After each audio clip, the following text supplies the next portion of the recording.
Daniel Levy is the president of the U.S. Middle East Project, a nonprofit policy institute focusing on Palestine and Israel. And he joins me now from London. So good to have you with us. Want to get your reaction. I mean, it's been, more than 24 hours now. We've already heard from the U.S. Their response is one of unwavering support. Yes, Leila, and that doesn't surprise anyone, I don't think, but it also doesn't get us anywhere, because the Israel of 28 hours ago had the unwavering support of the US, and what that unwavering support unfortunately translates into is the encouragement of Israeli hubris, which is precisely, I think, what led to the staggering intelligence failure and strategic surprise of yesterday, because what the American support does is it helps Israel avoid the hard choices.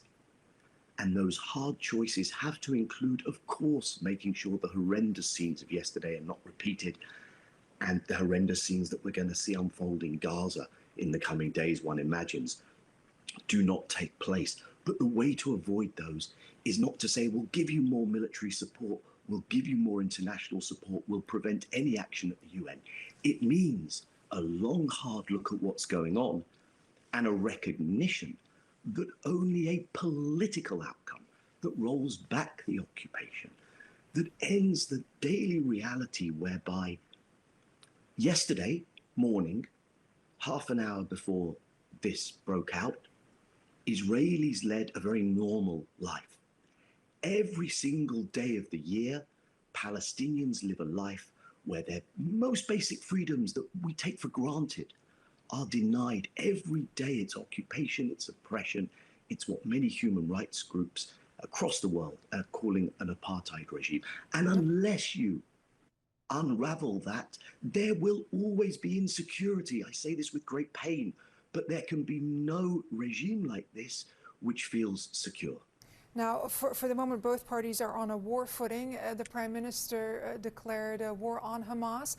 What is the current sentiment, do we know, within Israeli society? I mean, is there widespread support for potentially protracted armed conflict with possibly, some unintended consequences? Well, it's a very good question, Leila. And I think there's two things which point in opposite directions going on. From all the calls and what I'm hearing and reading, which is, on the one hand, yes, the Zionist Israeli Jewish Society is rallying around this moment of unprecedented chipping away at their sense of security. The psychological impact is significant, and that in large measure is probably the intention of the resistance movements. So the protests, as people will be familiar, will remember, there were every Saturday night huge protests. Some reservists were refusing to serve in reaction to the attempted judicial overhaul by the Netanyahu coalition. So on the one hand, society is mobilized in that way. But the other thing that's going on is the polarization which preceded this is deepening, because people are asking, how the hell did this happen? Has the government been focused elsewhere on its judicial overhaul? And I think the real question is, will people also ask the most pertinent question of all, which is, can we get security if we don't have a different approach to the Palestinians? Because let me put you in the room of conversations that folks like myself have literally every week with officials and policymakers.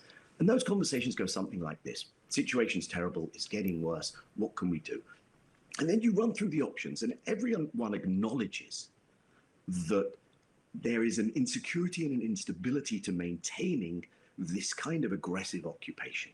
And so they say, well, Israel's going to have to do something to get out of the extremism of its current policies. Okay, well, how does that happen? Are you going to hold Israel accountable? Are you going to change Israel's cost-benefit equation? Are you going to allow the UN to do something, the International Criminal Court to do something, just to shift Israel's perception that it can get away with this forever? Are you going to ban settlement products? Are you going to change your military sales to Israel? And the official, if it's a Western official, basically looks at you and says, no, no, I can't. And then you look at that official, and if they're an honest person, you say to them, well, you know what you're telling me here. You know where this goes next. And you get that grimaced expression, because this is where it goes next. The lesson to the Palestinians is the only option you have. All the political, diplomatic avenues are closed to you. So Palestinians are going to turn to resistance, and the resistance movements will strengthen. Unfortunately, that's the reality.